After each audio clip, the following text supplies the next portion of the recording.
भाजपा ने जाति को कमज़ोर करने के लिए धर्म को आगे किया। अब ये लोग धर्म को कमज़ोर करने के लिए जाति को आगे कर रहे हैं। इसमें नया कुछ नहीं हो रहा है, हो ही रहा, बस काम करने की प्रक्रिया बदल गई है।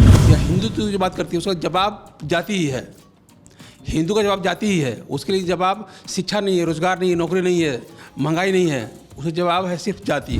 उर्मी, अहीर, मुसलमान, कमाई। जो कमाई है ना, ये कितना नीतीश जी को ताकतवर बनाएगी, उस पर निर्भर करता है कि आगे उनका पॉलिटिकल भविष्य क्या है। इस कोर वोट को जो भाजपा है ना, उसको तोड़ने की बहुत कोशिश की है धर्म के नाम पे। हम फिर वो कहें धर्म की आंधी को थामने के लिए जाति को इस्तेमाल किया गया है। इसमें कितना नीतीश जी सफल रहे या महागठबंधन सफल रहा, वो चुनाव परिणाम बताएगा। लेकिन सब कुछ निर्भर करता है जातियों के समीकरण पे। कमाई कितना हो गया? 18%, 32% और 35%। तो 35% वोट कमाई, नीतीश जो कमाई है 35% वो नीतीश जी की है। नमस्कार, आप देख रहे हैं आरएडी न्यूज। मैं हूं योगेश चक्रवर्ती। इतिहास गवाह है कि जब जब देश पर राजनीतिक संकट आया, देश में परिवर्तन की आवाज़ गूंजी, तब तब बिहार आगे बढ़कर एजेंडा सेट करता रहा, परिवर्तन का एजेंडा सेट करता रहा है। चाहे वो 1974 का जयप्रकाश आंदोलन हो या फिर 1990 के दशक का मंडल बनाम कमंडल की लड़ाई हो। एक बार फिर बिहार जो है जातीय गणना का रिपोर्ट सार्वजनिक कर ये तय कर दिया है कि देश में बदलाव की ज़रूरत है। और कहा जा रहा है देश की राजनीति का एजेंडा बिहार ने तय कर दिया है। आने वाले 2024 के लोकसभा चुनाव इसी एजेंडे पर होगा। इसी मसले पर आज हम चर्चा करेंगे वीरेंद्र यादव न्यूज के संपादक वीरेंद्र यादव से, जो इस वक्त हमारे साथ हैं। वीरेंद्र जी, क्या सचमुच बिहार ने एक बार फिर एजेंडा तय कर दिया है? देश का इतिहास बिहार का इतिहास रहा है। चाहे मगध का साम्राज्य रहा हो, ये जब आज़ादी की लड़ाई शुरू हुई तो उसकी जो बेसिक शुरुआत हुई 1917 में बिहार की चंपारण से। जब गांधी जी बिहार में आए और बिहार देश को नेतृत्व दिया तो उन्होंने चंपारण से, तो बिहार तो बदलाव की ज़मीन रही है। तो स्वाभाविक रूप से फिर लगता है कि बिहार उसी रास्ते पे आगे बढ़ रहा है। जैसे बात हुई जाति जनगणना को लेकर, जाति गणना की बात कई बार कब से हो रही थी, लेकिन बिहार ने उसका गणना करवाया भी और जारी रिपोर्ट किया।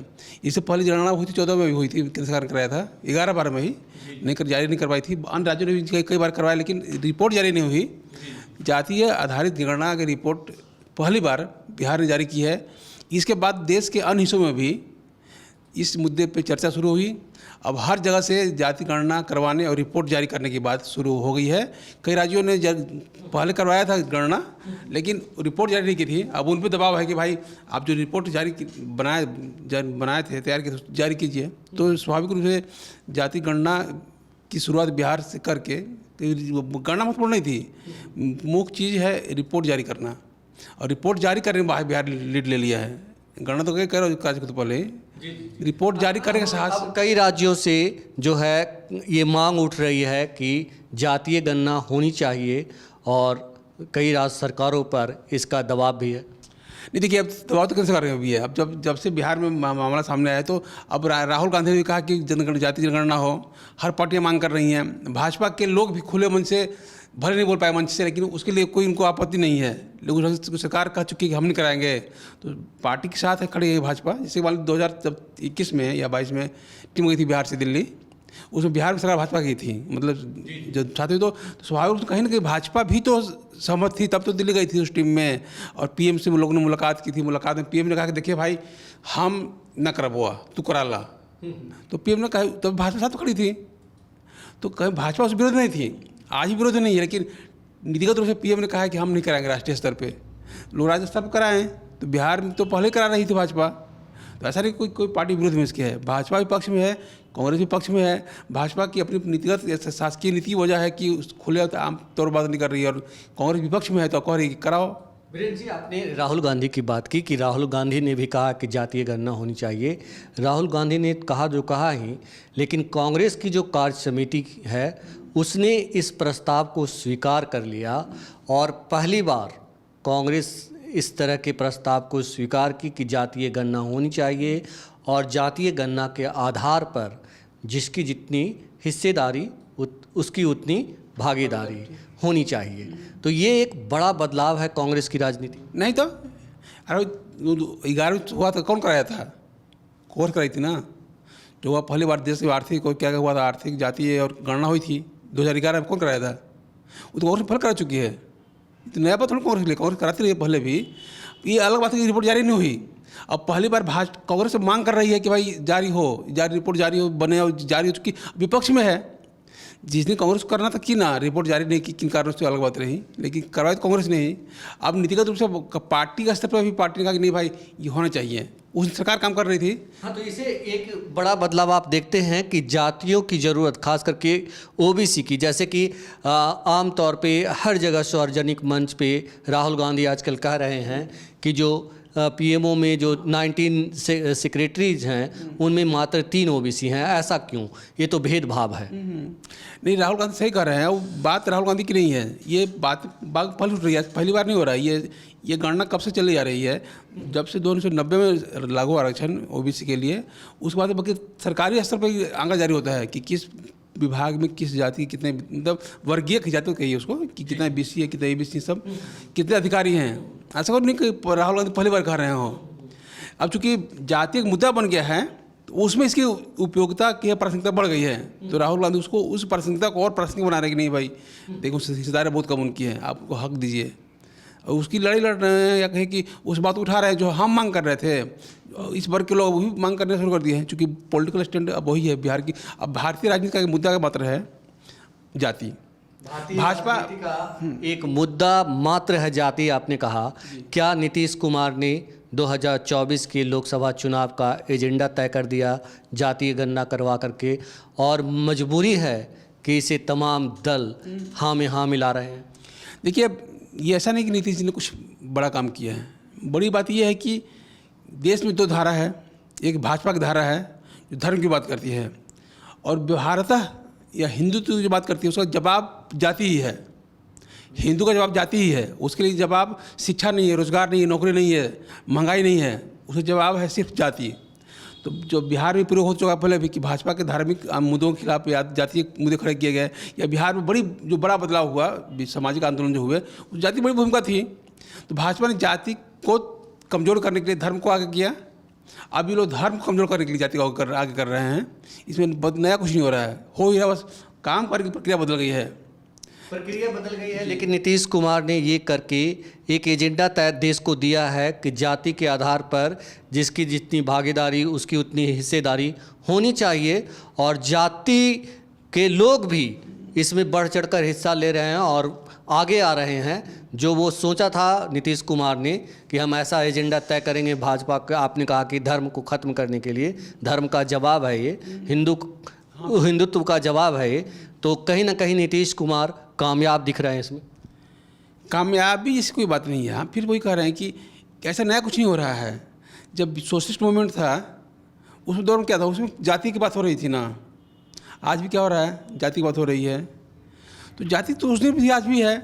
अब जाति गणना एक नई चीज़ आ गई है, और दूसरी रिपोर्ट जारी होना ये दूसरी चीज़ है।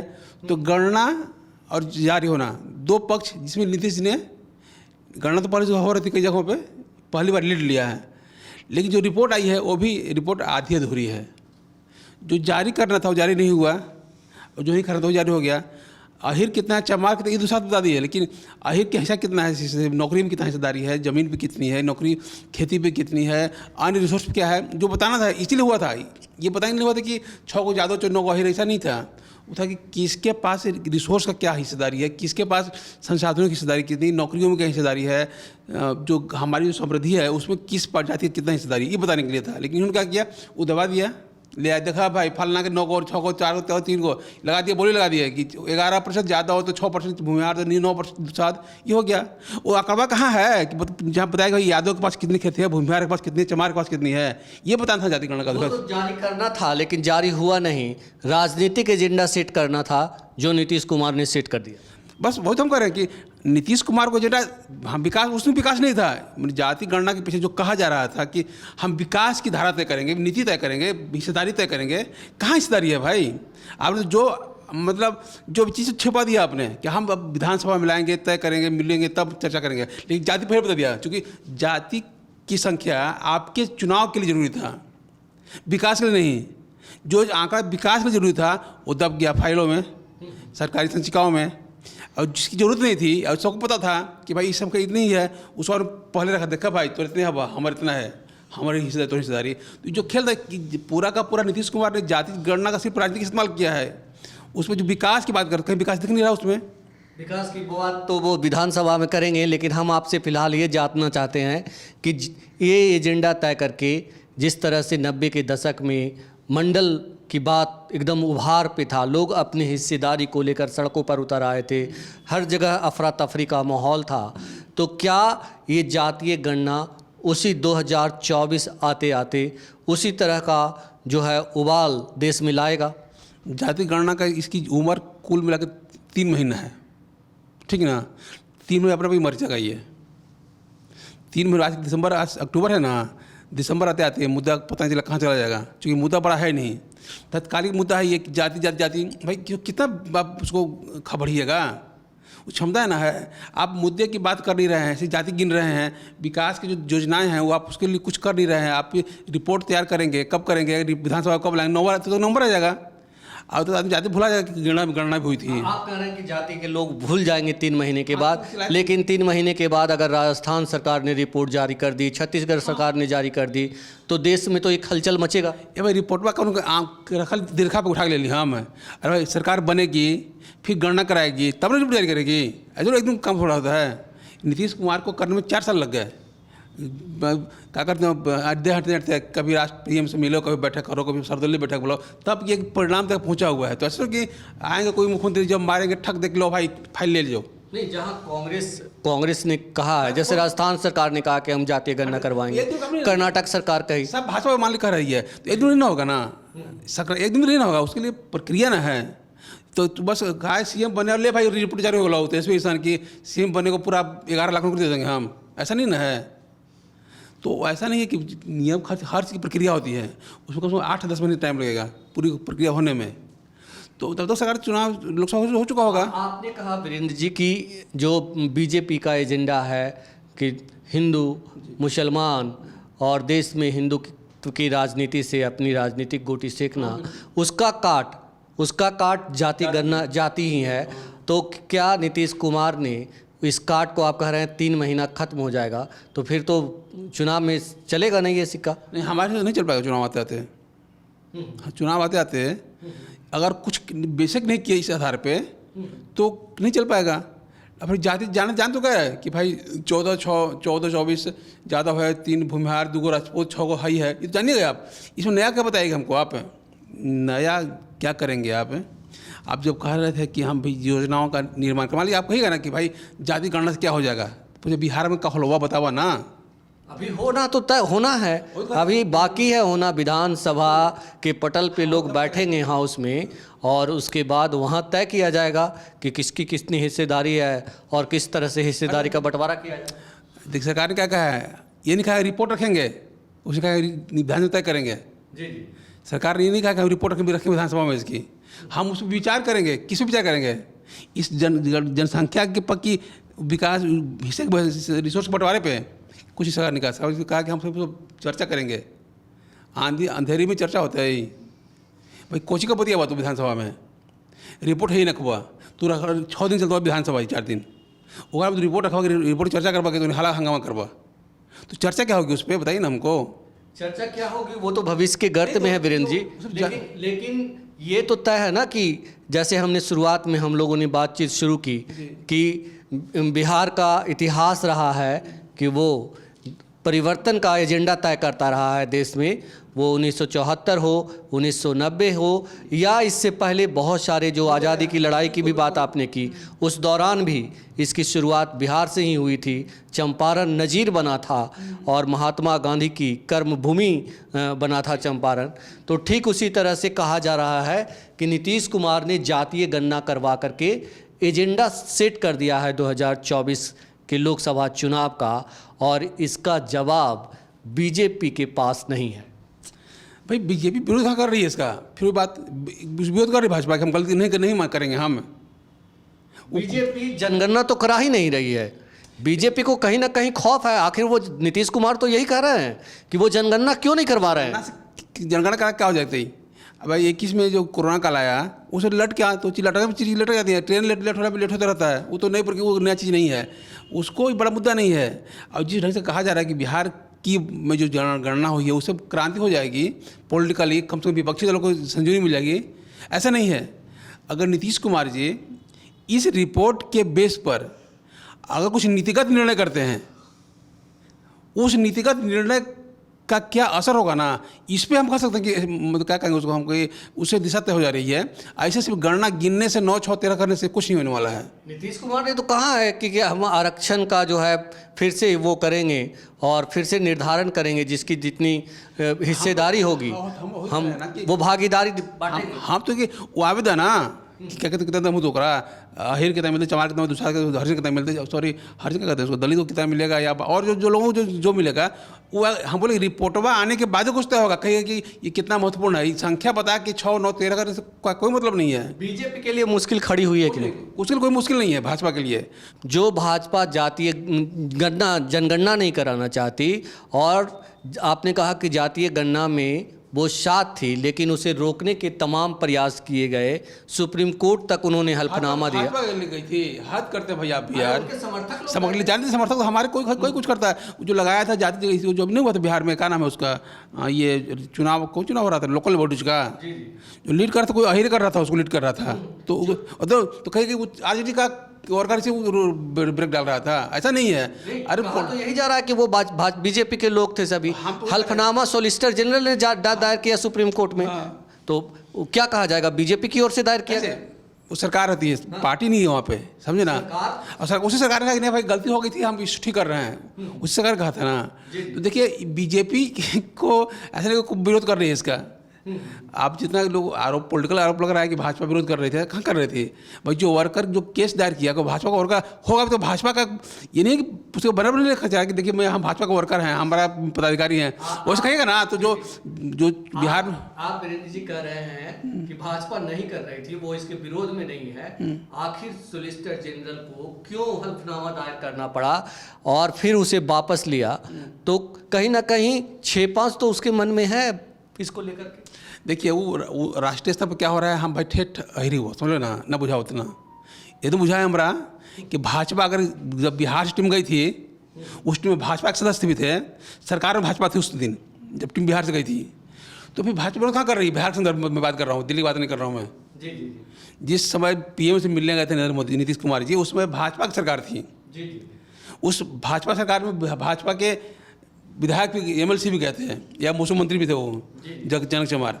तो भाजपा विरोध कहाँ कर रही है भाई? बिहार के संदर्भ में बात कर रहा हूँ मैं, दिल्ली की बात घुसेगा इसमें। बिल्कुल गई थी, बिल्कुल वो साथ में गए थे, और उन्होंने विधानसभा में और विधानसभा के बाहर भी बीजेपी के नेता कह रहे हैं कि हम जातीय गणना के विरोध में नहीं हैं। लेकिन उनकी मंशा इससे साफ होती है कि बीजेपी समर्थित कुछ जो सर्विस सेक्टर हैं, एनजीओ हैं, में लोग काम करने वाले हैं, उन्होंने पहले हाई कोर्ट में अपील किया, उसके बाद सुप्रीम कोर्ट तक गए। सुप्रीम कोर्ट में केंद्र सरकार की ओर से हल्फनामा दायर किया गया कि इस पे रोक लगाई जाए। भाई कोई क्या कर रहा है? एनजीओ के लिए कोई पार्टी जिम्मेदार है? बताइए ना। अब हर बात में कि भाजपा करवा रही है, ठीक है, भाजपा समर्थन होगा, विरोध होगा, अलग बात है, लेकिन हर बात के लिए भाजपा पर ठोक देना कि तुम्हें करावी थे, ये सही नहीं है। हम सब ये कर रहे हैं। जी। आपको ये लगता है कि जो 2024 के लोकसभा चुनाव होंगे उस पर जातीय गणना का कोई असर होगा? जातीय गणना का असर नहीं होगा, असर समीकरण का होगा। जी। कि कौन जाति किसके साथ जुड़ी हुई है, कहाँ खड़ी है, गणना को मतलब नहीं है। अगर मान लीजिए जो अति पिछड़ा है, जो नीतीश जी के साथ खड़ा था बहुत दिन से, इनके इसलिए नहीं भाग गया छोड़ के कि इनको जनगणना में कम कर दिए हैं या बेसी कर दिए हैं, पॉलिटिकल कारण से भागेगी भाजपा, गठबंधन बिगड़ेगा तो समीकरण, उसमें गणना की कोई भूमिका नहीं है। इस पूरे बिहार की पॉलिटिकल खेल में जातीय समीकरण महत्वपूर्ण है, गणना नहीं। गणना रिपोर्ट नहीं, रिपोर्ट नहीं थी तो भी बिहार में सवर्णों की यादवों के खिलाफ दूसरी जाति खड़ी थी। अब तो समीकरण बदल गया है तो कुछ जातियाँ अब यादव साथ आ गई हैं जो नीतीश के सपोर्ट में खड़ी थी। तो उसमें गणना कोई भूमिका नहीं है, सिर्फ समीकरण पर भूमिका निर्भर करती है कि समीकरण कैसे होता है बिहार में। और समीकरण में चूँकि वोट की मिशनधारी हर पार्टी चाहती है विभिन्न कारणों से, चाहे वो जाति के नाम पे हो, धर्म के नाम पे हो, तो कौन पार्टी या कौन नेता कितना वोट अपने बांध के रख सकता है अपने पास में, उसमें परिणाम निर्भर करता है। उसमें जाति गणना की भूमिका नगण्य रहेगी। लेकिन जो समीकरण बन रहे हैं, अगर इसकी बात की जाए तो आप कैसे देखते हैं इस समीकरण को, कैसा बन रहा है समीकरण? क्या मानते हैं कि 14% अहिर से आरजेडी का वोटर है, वो क्या नाम है 9% सौट का भाजपा वोटर है सब। 18% जो मुस्लिम है वो किधर जा रहा है? किधर 18% जो मुस्लिम है, उदाहरण रही कि आरजेडी वोट देता है, उदाहरण ही रही है। लेकिन समीकरण क्या बनता है, हम फिर बात कर रहे हैं कि गणना पर मत बात कीजिए। नहीं तो मैं भी समीकरण की ही बात कर रहा हूँ कि आप किस तरह के समीकरण बनते देख रहे हैं बिहार में। बिहार में नीतीश कुमार की जो अपना कुर्मी वोट, हम ये भी बात नहीं कर रहा हूँ, उनका जो कुर्मी बेस वोट है, यादव मुसलमान, अब मैंने एक शब्द गढ़ा है कमाई। कमाई मतलब नया समीकरण, ये मुआई था पहले, यादव मुस्लिम हो, कमाई हो गया, कुर्मी अहीर मुसलमान, कमाई। जो कमाई है ना, ये कितना नीतीश जी को ताकतवर बनाएगी उस पर निर्भर करता है कि आगे उनका पॉलिटिकल भविष्य क्या है। और मुसलमान तो साथ में ही है, तो कमाई में और मौत हो ही गया तीनों, तो कमाई तो हो ही गया। तो ये कमाई तो कितना हो गया, 18%, 32% और 35%, तो 35% वोट कमाई, नीतीश जो कमाई है 35% वो नीतीश जी की है। और अति पिछड़ा के बारे में कहा जाता है कि नीतीश कुमार का कोर वोट बैंक है वो। ये जो कमाई का है ना, एक शब्द तो कोर वोट था, अब उस तरह का कोर वोट नहीं है। इस कोर वोट को जो भाजपा है ना, उसको तोड़ने की बहुत कोशिश की है धर्म के नाम पे। हम फिर वही धर्म की आंधी को थामने के लिए जाति को इस्तेमाल किया गया है। इसमें कितना नीतीश जी सफल रहे या महागठबंधन सफल रहा, वो चुनाव परिणाम बताएगा। लेकिन सब कुछ निर्भर करता है जातियों के समीकरण पे, गणना पे नहीं। तो M22 से कमाई एक समीकरण बन चुका है, और कमाई को कितना जो है इंडिया गठबंधन के नेता साधते हैं, यानी कि नीतीश कुमार साधने में सफल होते हैं, यही जो है चुनाव नतीजे के बाद पता चलेगा। अगर वो इसे साधने में कामयाब होते हैं तो निश्चित तौर पर बिहार में 2024 के लोकसभा के चुनाव के परिणाम जो होंगे वो चौंकाने वाले होंगे। तो बिहार ने भले ही ये कहा जा रहा हो कि एजेंडा तय कर दिया है पूरे देश के लिए और तमाम नेता इसे हवा भी दे रहे हैं, लेकिन इसकी सच्चाई चुनाव जैसे जैसे नज़दीक आएगी वैसे वैसे सामने आएगी। फिलहाल इतना ही, धन्यवाद। धन्यवाद।